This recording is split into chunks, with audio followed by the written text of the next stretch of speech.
मसूरी में शुरू हुआ चिंतन शिविर। सीएम धामी ने चिंतन शिविर का किया शुभारंभ। उत्तराखंड को 2025 तक देश के अग्रणी राज्यों में शामिल करने के लिए धामी सरकार प्रदेश के विकास का खाका कर रही है तैयार।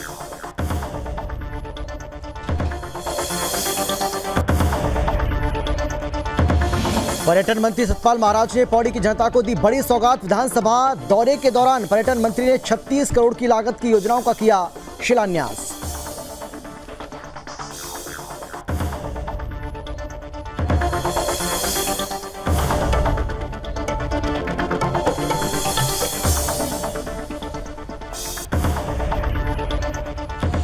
नगर निगम की सुरक्षा व्यवस्था में सेंध। रिकॉर्ड रूम से फाइल हुई चोरी। विवादित जमीनों के फाइल चोरी होने से मचा हड़कंप। मुख्य नगर अधिकारी ने दिए जांच के आदेश।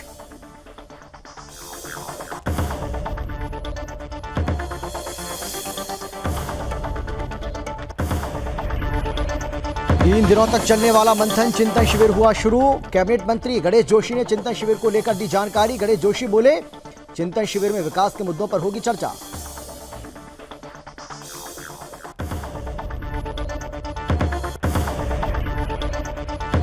और खटीमा में एसडीएम ने की बड़ी कार्रवाई। अवैध रूप से बनाए जा रहे निर्माणाधीन 3 मंजिला भवन को एसडीएम ने किया सील। मामले में आगे की जांच जारी।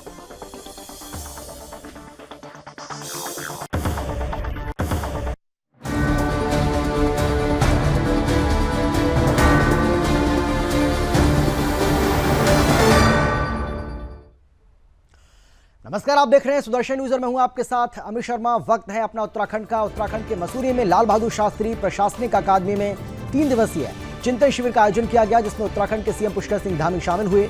इस दौरान सीएम धामी का चिंतन शिविर में भव्य स्वागत किया गया, जोरदार स्वागत हुआ। वहीं शिविर का सीएम धामी ने शुभारंभ किया। एक रिपोर्ट आपको हम दिखाते हैं, जरा देखिए आप।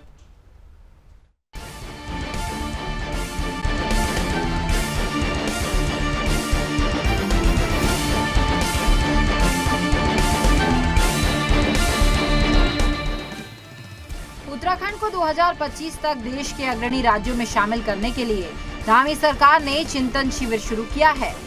आपको बता दें कि मसूरी लाल बहादुर शास्त्री प्रशासनिक अकादमी में 3 दिवसीय चिंतन शिविर का आयोजन किया गया, जिसमें शामिल होने के लिए सीएम धामी भारी सुरक्षा के बीच हेलीकॉप्टर से मसूरी के पोलो ग्राउंड पहुंचे, जहां पर जिलाधिकारी ने मुख्यमंत्री का जोरदार स्वागत किया। इस बीच सीएम धामी ने कहा कि शिविर उत्तराखंड के समस्त पहलुओं को ध्यान में रखते हुए आयोजित किया जा रहा है। आपको बताएं कि सीएम धामी के मसूरी आगमन को लेकर पुलिस प्रशासन की तरफ से पुख्ता इंतजाम किए गए हैं और साथ ही जिला प्रशासन की तरफ से सुरक्षा के मद्देनजर चप्पे चप्पे पर पुलिस बल की तैनाती की गई थी। विशेष रूप से ये कह सकते हैं कि धामी आगमन को लेकर पूरी कड़ी सुरक्षा यहाँ की गई थी। तो वहीं सीएम धामी शिविर में पहुंचकर चिंतन शिविर का शुभारंभ करने पहुंचे। आपको बताएं कि राज्य के विकास का रोड मैप तैयार करने के लिए सरकार का ये पहला चिंतन शिविर है। शिविर के दौरान उत्तराखंड के विकास के लिए आने वाले 5 से 10 सालों को लेकर रोड मैप तैयार किया जाएगा, जिस प्रकार से प्रदेश को आर्थिक रूप से मजबूत किया जा सके और साथ ही जीडीपी में ग्रोथ हो और लोगों का जीवन स्तर को ऊपर उठाए जाने को लेकर काम किया जाने वाला है। इन सभी तमाम मुद्दों पर चिंतन शिविर में बातचीत की गई है और इस दौरान सीएम धामी ने कहा कि चिंतन शिविर से जो अमृत निकलेगा उससे हमारा उत्तराखंड जरूर आगे बढ़ेगा। साथ ही सभी को चिंतन के साथ चिंता भी करनी होगी कि उत्तराखंड हमारा श्रेष्ठ राज्य बने। साल 2025 तक उत्तराखंड को देश के अग्रणी राज्यों में शामिल करने के लिए सरकार अब तेजी से काम कर रही है। शिविर में उत्तराखंड के सभी पहलुओं को ध्यान में रखकर चर्चा भी की गई।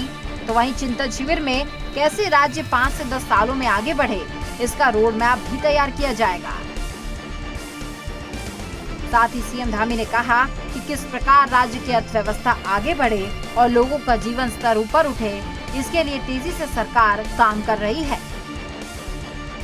उन्होंने आगे कहा कि प्रदेश के सभी अधिकारियों को चिंतन शिविर में चिंतन के साथ साथ प्रदेश के विकास के लिए चिंता करनी होगी कि उत्तराखंड राज्य का सर्वोपरि राज्य बने। देखिए, ये चिंतन शिविर उत्तराखंड के समस्त पहलुओं को ध्यान में रखकर कैसे हमारा राज्य अगले आने वाले 5 सालों में 10 सालों में इसका रोड मैप बने, किस प्रकार से यहाँ की अर्थव्यवस्था आगे बढ़े, यहाँ की GST में ग्रोथ हो, यहाँ के लोगों का जीवन स्तर ऊपर उठे, हमारे अधिकारी गणों का ठीक प्रकार से जगह जगह पर प्रवास हो, हमारे सभी नेताओं का प्रवास हो, मंत्रियों का प्रवास हो दूर दराज के इलाकों में।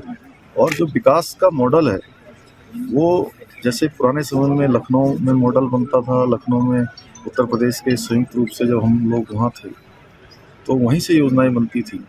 अब केवल देहरादून बेस्ड न बने बल्कि हमारे सीमावर्ती क्षेत्रों में बने और सबकी जवाबदेही तय हो और जो मूल्यांकन हो वो इस बात पर हो कि कितने रिजल्ट निकले हैं, कितना किसने परफॉर्म किया है, किसने अच्छा काम किया है, आउटपुट दिया है। और सभी को चिंतन के साथ यहाँ चिंता भी करनी होगी कि राज्य हमारा देश के श्रेष्ठ राज्यों में बने, हमारा 2025 में हम अग्रणी राज्यों में शामिल हों। उसके लिए लगातार 3 दिवसीय यहाँ पर चिंतन चलेगा और इस चिंतन से मेरा मानना है कि निश्चित रूप से अमृत निकलेगा और इस अमृत से हमारा उत्तराखंड आगे बढ़ेगा। उन्होंने कहा कि साल 2025 तक लक्ष्य है कि उत्तराखंड को देश के अग्रणी नए राज्यों में शामिल किया जा सके, जिसके लिए लगातार विभिन्न माध्यमों से मंथन भी अब जारी है। मसूरी में आयोजित चिंतन शिविर में भी 3 दिवसीय चिंतन शिविर चलने वाला है और उनका मानना है कि इस चिंतन से जरूर अमृत निकलेगा और इस अमृत से उत्तराखंड आगे बढ़ेगा। सुदर्शन न्यूज से प्रीति झा की रिपोर्ट।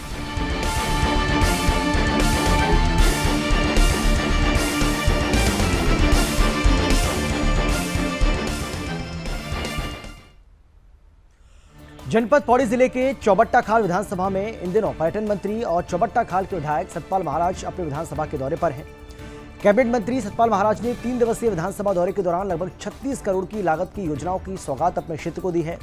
इस दौरान उन्होंने कहा कि हमारी सरकार शीतकालीन पर्यटन को बढ़ावा देने के लिए उत्तराखंड के खान पान के साथ साथ होम स्टे को बढ़ावा देने का प्रयास भी कर रही है ताकि अधिक से अधिक पर्यटक यहाँ आ सके।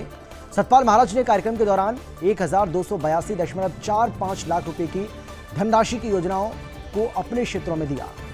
उन्होंने सतपुली में 352.53 लाख की लागत से बनने वाली बहुप्रतीक्षित कार पार्किंग और 281.06 लाख की धनराशि से निर्मित होने वाले बहुमंजिला शॉपिंग कॉम्प्लेक्स सभागार का शिलान्यास किया। तो वहीं दूसरी ओर व्यास घाट में बनने वाले पर्यटक आवास गृह जैसी बड़ी योजनाओं का शिलान्यास किया। उन्होंने चौमा सुधार में लिफ्ट निर्माण योजना का लोकार्पण करने के अलावा राजकीय इंटर कॉलेज रीठाखाल में 62.63 लाख की लागत के science lab art and craft room का शिलान्यास भी किया।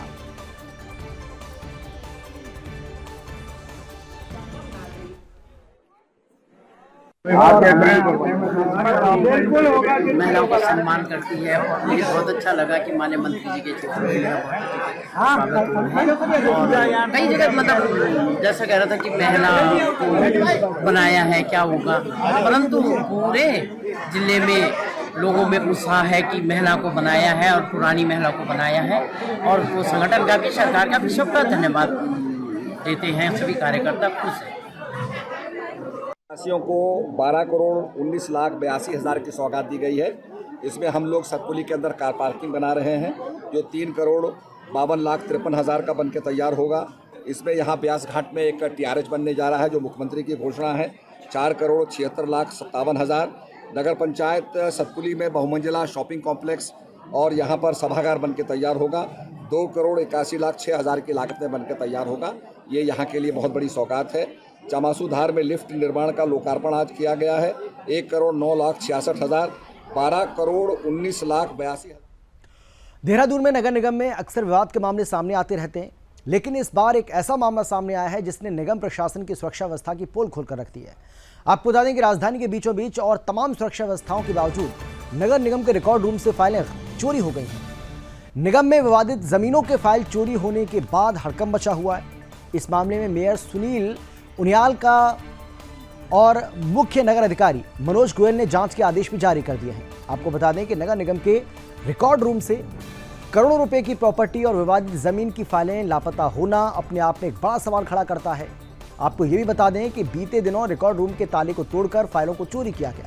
हालांकि अनुभाग में 8 कर्मचारी ड्यूटी पर तैनात रहते हैं और 24 घंटे सुरक्षाकर्मी भी रहते हैं। इसके अलावा सीसीटीवी कैमरे भी लगे हुए हैं, जगह जगह पर ये कैमरे लगे हैं और चोरी की इस घटना से निगम प्रशासन की सुरक्षा व्यवस्था की पोल खुल गई है। हालांकि इस पूरे मामले में पुलिस ने अपनी छानबीन को आगे बढ़ा दिया है, शुरू कर दी है और मेयर सुनील उनियान गामा और मुख्य नगर अधिकारी ने इसकी जांच के आदेश भी दे दिए हैं। जांच शुरू भी हो गई है।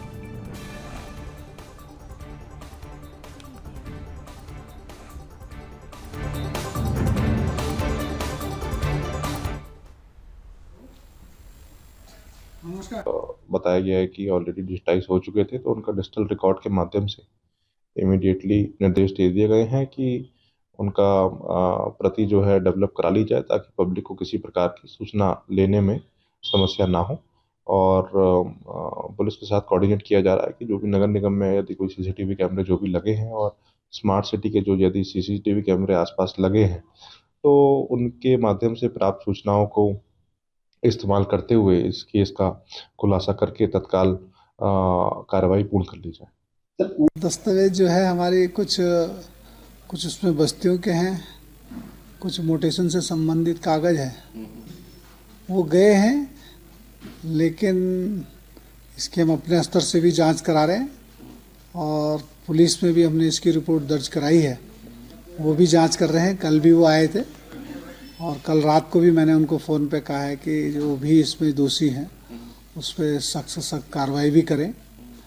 वो उस स्तर पे भी कार्रवाई हो रही है और जो कागज़ जो गायब हुए हैं वो हमारे पास जो है उसका डाटा है हमारे पास, इसलिए कोई चिंता वाली बात नहीं है। लेकिन गंभीर विषय ये है कि इस तरह की घटना होना जो है ये एक चिंता का विषय है और जिस कारण से वो घटना हुई है, जहाँ से वो घुसे हैं, उसकी भी हम उसको देख के और उसकी जो सुरक्षा की दृष्टि से वो भी कर रहे हैं और वहाँ सीसी कैमरे भी हम लगा। उत्तराखंड सरकार का आज से मसूरी में 3 दिनों तक चलने वाला मंथन शिविर शुरू हो चुका है और इस चिंतन शिविर का शुभारंभ उत्तराखंड के सीएम पुष्कर सिंह धामी ने किया है। इसी कड़ी में राज्य सरकार के कैबिनेट मंत्री और मसूरी से विधायक गणेश जोशी ने कहा कि पीएम नरेंद्र मोदी की प्रेरणा से राज्य सरकार के मुखिया पुष्कर सिंह धामी ने चिंतन शिविर शुरू किया है, इसका शुभारंभ किया है और इस शिविर में राज्य सरकार के अफसरों से लेकर मंत्री उत्तराखंड 25 वर्षों तक कैसा हो, किस प्रारूप का होगा, इस पर मंथन होगा। नीति आयोग के उपाध्यक्ष इस शिविर में हिस्सा लेंगे। साथ ही विकास के मुद्दों समेत तमाम मुद्दों पर बातचीत की जाएगी। पहले तो मैं प्रधानमंत्री जी का आभार करना चाहूँगा कि प्रधानमंत्री जी का उत्तराखंड से विशेष लगाव है। हम जो भी योजनाएं यहाँ से भेजते हैं, मैं नहीं समझता कि कितनी क्विक एक्शन होता होगा। उदाहरण के लिए हमने जब से विभाग संभाला, मेरी कोशिश रहती है कि केंद्र से अधिक पैसा लाकर उसका क्रियान्वयन हम करें। हमने 100 कुछ करोड़ के प्रस्ताव हॉर्टिकल्चर के क्षेत्र में माननीय प्रधानमंत्री जी के माध्यम को भेजे थे। खबर है जनपद ऊधम सिंह नगर की सीमांत खटीमा से, जहां अवैध रूप से निर्माणाधीन 3 मंजिला भवन पर एसडीएम ने बड़ी कार्रवाई की है। आपको बता दें कि खटीमा के खेतल संडा खाम में रेलवे क्रॉसिंग के पास अवैध रूप से बनाए जा रहे 3 मंजिला भवन को मौके पर पहुंचकर खटीमा एसडीएम रविंद्र बिष्ट ने सील कर दिया है। इस दौरान एसडीएम रविंद्र बिष्ट ने निर्माणाधीन भवन के दस्तावेजों को खंगाला, जहां भू स्वामित्व का कोई वैध दस्तावेज नहीं पाया गया और न ही 3 मंजिला भवन निर्माण की उसके पास किसी तरह की कोई अनुमति पाई गई। आपको बता दें कि उत्तराखंड क्षेत्र भूकंप के लिहाज से जोन 4 के अंतर्गत आता है और इसीलिए यहां 2 मंजिला से अधिक भवन निर्माण के लिए अनुमति की जरूरत होती है। इसलिए एसडीएम रविंद्र बिष्ट की ओर से कोई भी वैध दस्तावेज न पाए जाने पर 1 महीने का समय देकर अग्रिम आदेश तक निर्माणाधीन भवन को सील कर दिया गया। इस मामले में एसडीएम रविंद्र बिष्ट ने बताया है कि भू स्वामित्व का कोई वैध दस्तावेज और 3 मंजिला भवन निर्माण का परमिशन न होने के कारण भवन को अग्रिम आदेश तक सील कर दिया गया और रिकॉर्ड की जांच भी की जा रही है।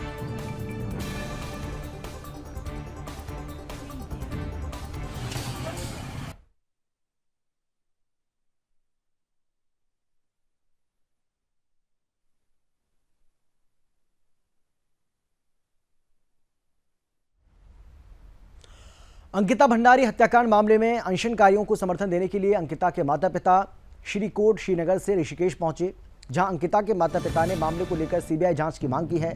साथ ही तीनों आरोपियों के नार्को टेस्ट करने की भी मांग उठाई। जिससे दूध का दूध और पानी का पानी हो सके।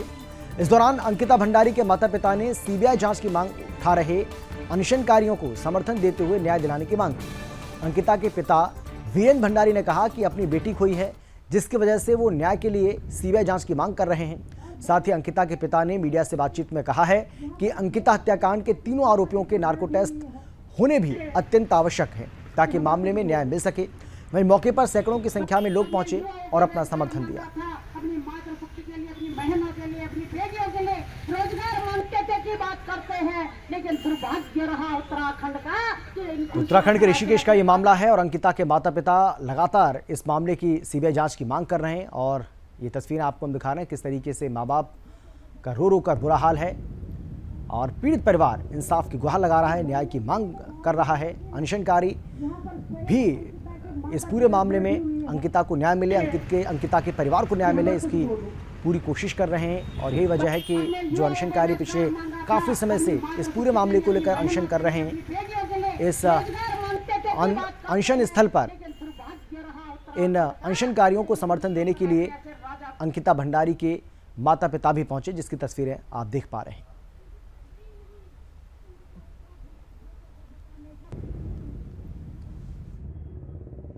तो सीबीआई की जांच चाहिए और तीनों का नार्को टेस्ट किया जाए और वीआईपी का पता चले। भाई मुझे इसलिए मैं यहाँ पे धरने पे बैठे हूँ। इस केस पे मुख्यमंत्री जिस दिन मुझे मिले थे तो उन्होंने यही कहा था कि फर्स्ट डे के तहत जो अपराधी हैं उनको फांसी की सजा दी जाए, पर लेकिन मुझे ऐसा कुछ नहीं लगा।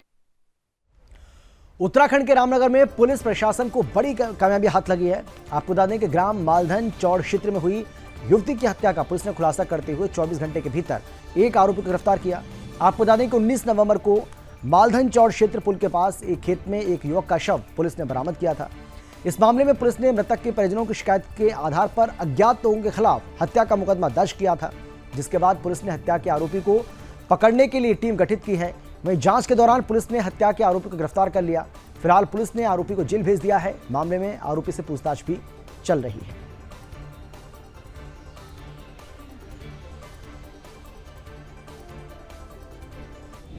ये 19 नवंबर को वादी की तहरीर के आधार पर 302 और 201 का अभियोग पंजीकृत किया गया था, जिसमें हमारे द्वारा इंस्पेक्टर रामनगर के नेतृत्व में टीमों का गठन किया गया। अभियोग 302 और 201 आईपीसी की धारा में पंजीकृत किया गया था, जो कि सबसे संगीन धारा है। और टीमों के द्वारा मालदा नंबर 4 के सीसीटीवी फुटेज के आधार पर वहाँ पर देखा गया, वहाँ पर जो मृतक अर्जुन है वो साइकिल से जा रहा था और अमन और मुल्ला जो हत्यारा है वो भी वहाँ से जा रहा था। तो उसके आधार पर हमें ये प्रथम दृष्टया संदिग्ध प्रतीत हुआ। फिर उसके बाद जो टीमें हमारे जहाँ पर वो मीट की उन्होंने मीट लिया था 20 रुपये का, उसको आइडेंटिफाई किया गया कि ये दोनों साथ में थे। तो ये वेरीफाई हो गया कि दोनों साथ में थे। उसके बाद मुखबिर की सूचना के आधार पर मालधन नंबर 4 मालधन जो ढेला का पुल है मालधन में, वहाँ से इसको अरेस्ट किया गया। इसके पास से जो इसकी निशानदेही पर सामान है, राशन कार्ड और मोबाइल फ़ोन और साइकिल, ये तीनों चीज़ें बरामद कर ली गई। और इसके द्वारा बहुत अच्छा काम किया गया। वरिष्ठ पुलिस अधीक्षक महोदय के द्वारा 5,000 रुपये नगद। उत्तराखंड के चमोली के देवाल में पशुपालन विभाग में तैनात डॉक्टर नशे में धुत नजर आया। आपको बता दें कि पशुपालन विभाग में तैनात डॉक्टर की सावन पवार शराब के नशे में दिखाई दिए।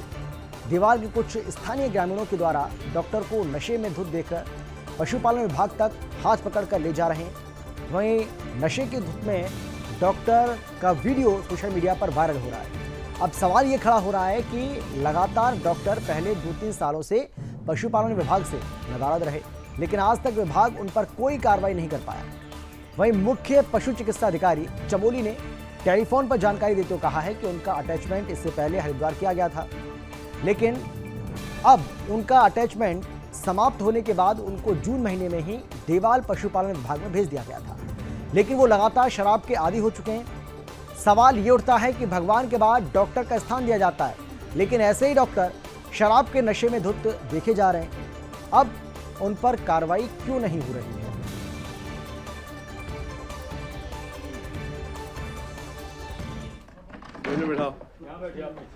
मैं एक व्यापार संघ का अध्यक्ष हूँ और हमारी नजर पर हमारे ये है देवाल के डॉक्टर के सामंत कुमार और हम नशे में चूर के डूब रहे हैं, देख के डर रहे हैं और ये अभी जो है लोग पकड़ के ला रहे हैं हॉस्पिटल पहुंचा रही। उत्तराखंड के चमोली की तस्वीर आपको हम दिखा रहे हैं, किस तरीके से आप नशे में धुत इस डॉक्टर को देख सकते हैं। सवाल यही है कि भगवान का दर्जा दिया जाता है डॉक्टर को, कहा जाता है कि डॉक्टर एक भगवान का स्वरूप होता है, भगवान का रूप होता है, लेकिन यही भगवान का रूप और स्वरूप किस कदर अपनी बेइज्जती करा रहा है, या यूं कह लीजिए कि किस तरीके से नशे में धुत ये डॉक्टर अपनी संवेदनहीनता का परिचय दे रहा है, उसकी ये तस्वीरें आपको हम दिखा रहे हैं। और ऐसा नहीं है कि ये पहली बार ऐसा मामला सामने आया, इससे पहले भी ऐसी तस्वीरें लगातार सामने आती रही हैं। ऐसे में सवाल उठता है कि आखिर ऐसे डॉक्टर्स के खिलाफ कोई कार्रवाई क्यों नहीं की जा रही है, क्योंकि जो अच्छे डॉक्टर हैं, जो सही डॉक्टर हैं, जो नशा नहीं करते हैं, वो भी कहीं ना कहीं कटघरे में खड़ा होते हैं जब भी कोई ऐसा करता है, तो जो डॉक्टर फैटर्निटी है उसके ऊपर सवाल खड़ा होता है। ऐसे में ऐसे लोगों के खिलाफ सख्त से सख्त कार्रवाई होनी चाहिए ताकि दोबारा ऐसा काम करने की जहमत ना उठा पाए। प्रधानमंत्री टीबी मुक्त भारत अभियान के तहत पूरे देश में टीबी की बीमारी को 2025 तक खत्म करने का अभियान चलाया जा रहा है, और इसी कड़ी में हरिद्वार में भारत सरकार की इस योजना को सफल बनाने के लिए 100 टीबी के मरीजों को गोद लिया गया। पूरे 3 साल तक इनकी पौष्टिक आहार देने की जिम्मेदारी अखाड़े ने उठाई है। इसके साथ ही अखिल भारतीय अखाड़ा परिषद के अध्यक्ष महंत रविंद्रपुरी ने लोगों से अपील की है कि सभी एक टीबी के मरीज की जिम्मेदारी उठाएं, जिससे 2025 तक टीबी की बीमारी को भारत से खत्म किया जा सके।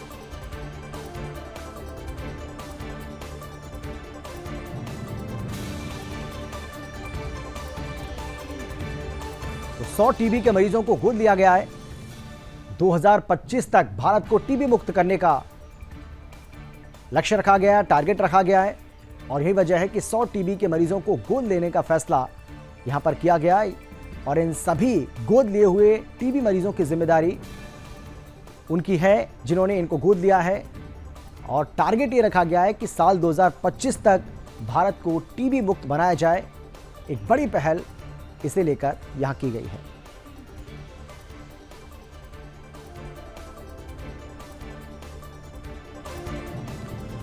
ऊधम सिंह नगर के किच्छा में 9 दिवसीय श्रीमद् भागवत कथा और श्री कृष्ण रामलीला महोत्सव से पहले ग्रामीणों की तरफ से विशाल कलश यात्रा का आयोजन किया गया।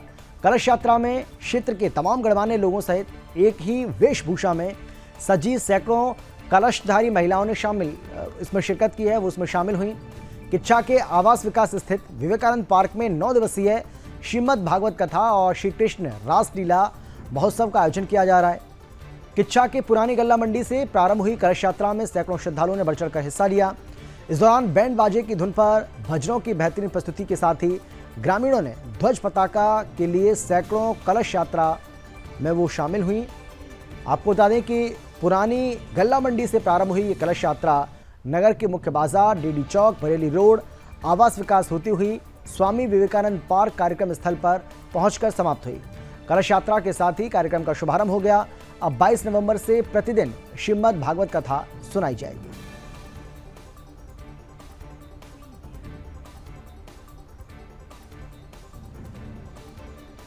कार्यक्रम राधा कृष्ण परिवार के द्वारा हो रहा है और पिछले 17, 18 साल, 20 साल से चल रहा है। इस बार भागवत कथा का आयोजन है, जिसमें आज कलश यात्रा निकाली गई है और विशाल कलश यात्रा 1008 महिलाओं की निकली है। और कल 22 तारीख को श्रीमद् भागवत कथा 2 से 5 आरंभ होगी 28 तारीख तक, और 29 तारीख को विशाल प्रभु का भंडारा होगा। इसी कार्यक्रम में 23 तारीख से भगवान कृष्ण वृंदावन से चलकर यहाँ दर्शन देने भक्तों को आ रहे हैं, तो वो कृष्ण रासलीला के रूप में भगवान अपने दर्शन भक्तों को देंगे। ये कार्यक्रम हमारा 23 से लेके रासलीला का भी 28 तक चलेगा, और 29 तारीख को विशाल प्रभु का भंडारा चलेगा, जिस हिसाब से आज विशाल महिलाओं की कलश यात्रा। उत्तराखंड के मसूरी देहरादून विकास प्राधिकरण द्वारा मसूरी के भट्टा गांव के क्षेत्र में अवैध रूप से हो रहे अवैध निर्माण को सील करने पहुंची प्रशासन और एमडीडीए की टीम को ग्रामीणों के विरोध का सामना करना पड़ा और उनको लौटना पड़ा। इस दौरान अधिकारियों और ग्रामीणों के बीच में जमकर तीखी नोकझोंक भी हुई।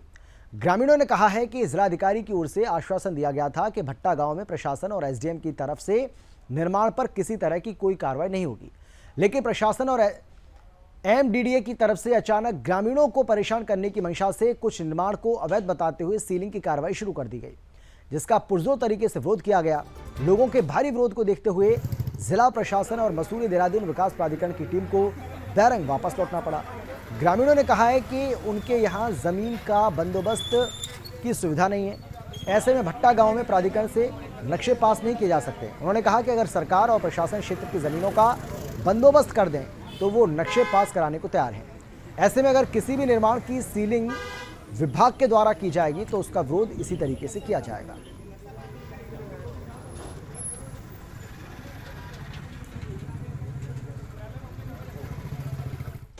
उत्तराखंड के रामनगर में सीटीआर कार्यालय पर विभिन्न सामाजिक राजनीतिक संगठनों और ग्रामीणों ने कॉर्पोरेट प्रशासन और वन विभाग के खिलाफ नारेबाजी करते हुए प्रोटेस्ट किया।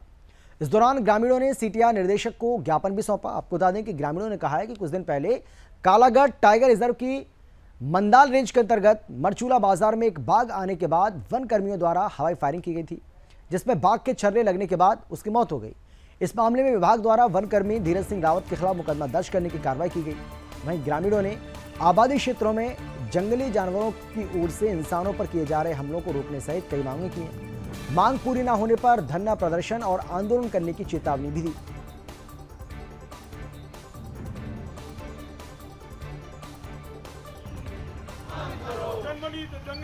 आज हम लोगों ने यहाँ विभिन्न राजनीतिक सामाजिक संगठनों से जुड़े लोगों ने एक ज्ञापन दिया है। बीते दिनों मरचूला के अंदर एक जो नरभक्षी बाघ को वन विभाग की टीम ने मारा, उसके एक जो कर्मी थे धीरज सिंह रावत, उसको कालागढ़ वन प्रभाग ने और कॉर्पोरेट टाइगर रिजर्व ने उसके खिलाफ मुकदमा दर्ज कर उत्पीड़नात्मक कार्रवाई की जा रही है बजाय सम्मानित करने की। हमारी मांग है कि उनको धीरज सिंह रावत सहित पूरी टीम को सम्मानित किया जाए, उनको प्रमोशन दिया जाए और जो जंगली जानवरों के लगातार हमले हो रहे हैं आबादी क्षेत्रों के अंदर उनको। द्वितीय केदार भगवान मद महेश्वर की शीतकालीन पूजा ओकारेश्वर मंदिर उखीमठ में विधिवत रूप से शुरू की गई। श्रद्धालु शीतकालीन के 6 माह ओकारेश्वर मंदिर में भगवान मद महेश्वर के दर्शन करेंगे, तो दूसरी ओर भगवान मद महेश्वर की चल विग्रह उत्सव डोली के कैलाश से उखीमठ आगमन पर त्रिदिवसीय महिद महेश्वर मेले की अंतिम दिन पूजा भजन संध्या का आयोजन भी किया गया।